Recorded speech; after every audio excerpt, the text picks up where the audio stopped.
The early years of film and photography are now part of our history. Their relics are displayed in museums. We can look back beyond the invention of the cinema to its immediate predecessor, the Magic Lantern Show, and the popular entertainment of another age. While history for most of us, for some people the lantern slides were part of their personal experience. This film is based on the memories of Mrs. Marion Barrowclough, formerly Marion Leak, of her days as a child model around 1905.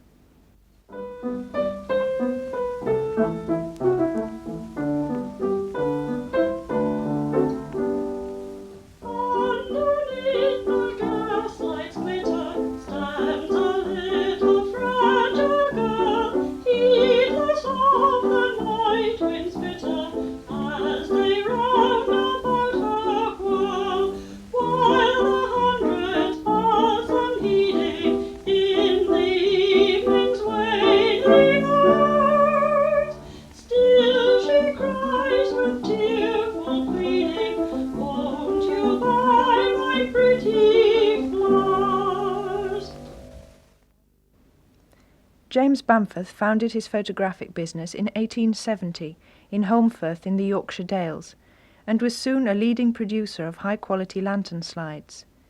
He used live models, often combined with his own marvellous painted backcloths, in scenes illustrating the popular songs and stories of the day. Bamforth was also a pioneer of motion pictures before the turn of the century and around the First World War, and began to print postcards from his lantern slides when it seemed that the lantern's days were numbered. The firm today is still a major publisher of postcards and greetings cards. 70 years ago, the people of Homefirth were always ready to go and pose for Mr. Bamforth at his studio, and one favourite model was this little girl, Marion Leak. She appeared in both lantern slides and child studies, often dressed up, perhaps with wings. Marion is now 78, but she has many happy memories of the time she spent at Bamforth's. Yes, when first I started going, it was to pose for the child studies, and I used to go to a small studio, and it was mostly of glass, and there would be Frank Bamforth, James Bamforth's son, and his sister Janie Bamforth there, and Frank would do the photography and Janie would help him. She would prepare me for the photographs, and she would take off, if it was for a child's study, she would take off all my clothes and then just drape me in a bit of muslin, bit of white muslin, or just a little slip trimmed with lace. And of course there was no telling you to smile. She used to come and talk to me, and if she wanted me to smile, she would talk about something very pleasant, or if she wanted me to look sorrowful, she'd talk about something sorrowful. And that was how she got the expressions.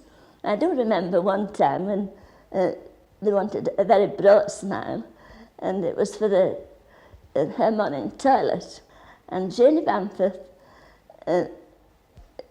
got me stood on a chair without shoes and stockings, and she took off my dress, screwed my hair up all onto the top of my head, and she came and got my hands full of lather, and she did the same with hers. Then she went to the back of the studio and she rubbed it all over her face, and she said to me, "You do like this." And of course she looked so funny that I laughed, and that was the expression that Frank Bamforth wanted. And that was how they got the expressions from me, by talking to me. I do remember quite well how thrilling it was when Janie Bamforth came to school to fetch me. If it was a sunny day, I could be nearly sure that she would be coming either to school or to my home to fetch me to the studio. And as she looked round the class, her eyes would drop on me, and if they didn't, I would have been very disappointed. And that was to say that she would be asking me to go to the studio. Well, to go to the studio from school meant going down into the village of Homefirth, and that was then up Station Road, and through a little green gate, and up the narrow pathway with shrubs on each side, and very high rocky stones nearly as high as myself.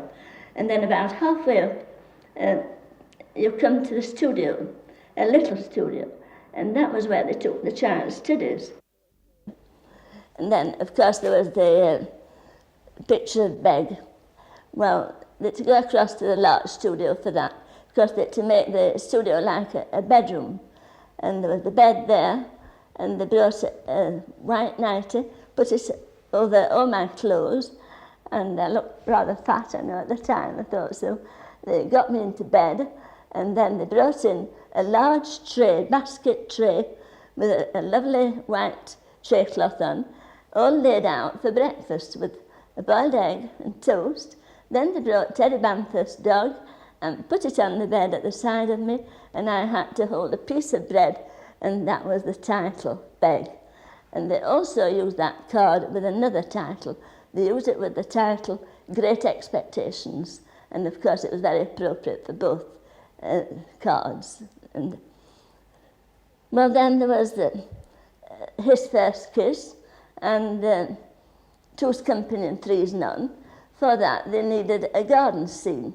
And so there was one of James Bamforth's backcloths, all painted like a garden, very beautiful.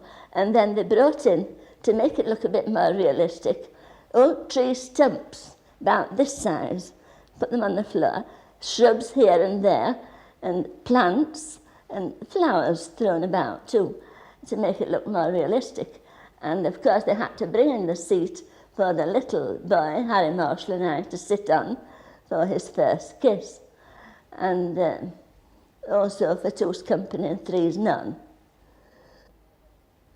And then there were the lantern lectures, which I thoroughly enjoyed.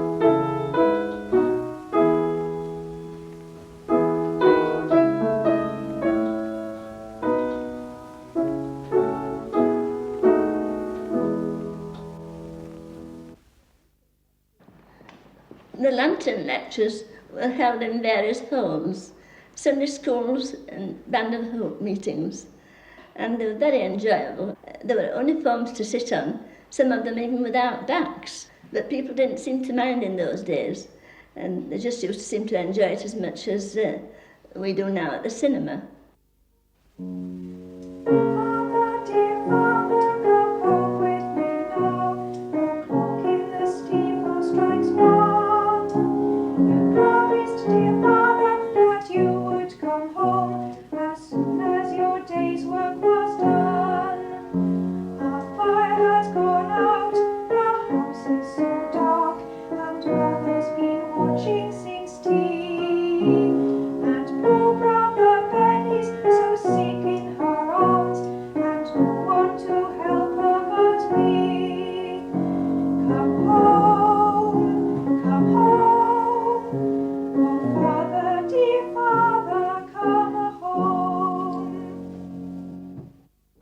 Well, I well remember a lantern lecture that they gave at Cliff Sunday School.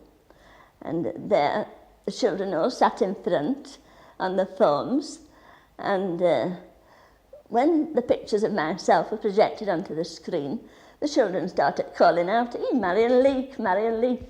And of course the vicar came then to the front of the platform. Mr. Quinton was the vicar at the time, and he said, "Is this little girl here by any chance?" Of course there was a chorus of, "Yes, she's there." So he said, "Now then, Marion, will you stand up?" So I stood up, and he said, "Don't you feel very flattered with all this?" Of course I didn't know what the word meant in those days. I was only a child of 5 or 6, and I just said, "I don't know." Then they took photographs of my father and I, both for postcards and for slides, for Daddy, the song Daddy. And my father worked in Newgate Quarry, a little higher up than the studio, and they asked him to come to go to the studio in his working clothes, and they asked me to go straight from school in my little green velvet dress with the silver dots and the high-leg button boots, and that was for the song Daddy. And Janie Bamforth taught me to sing the song, and I had to go on several occasions to learn it off by heart. Then at the lantern lectures, she played the piano for me while I stood at the side, a child of 6, singing the song. And it went like this. Take my head on your shoulder, Daddy. Turn your face to the west. It is just the hour when the sky turns gold, the hour that mother loved best. The day has been long without you, Daddy. You've been such a while away. And now you're as tired of your work, Daddy, as I am tired of my play. But I've got you, and you've got me, so everything seems right. I wonder if Mother is thinking of us, because it is my birthday night. Why do your big tears fall, Daddy? Mother's not far away. I often seem to hear her voice falling across my plate. And it sometimes makes me cry, Daddy, to think it's not a bit true, till I fall asleep to dream, Daddy, of home and mother and you. For I've got you and you've got me, so everything may go. We are to each other, Daddy, for Mother, dear Mother, once told me so.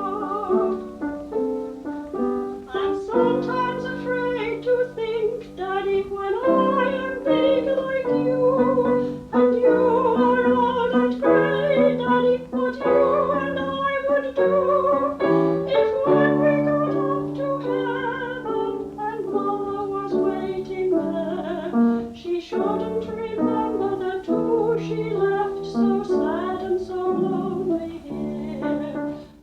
But year by year, she sees no change, and so 'twill all be right. We shall always meet her in our dreams. Daddy, good night. Daddy, good night. Dear Daddy, good night. Good night.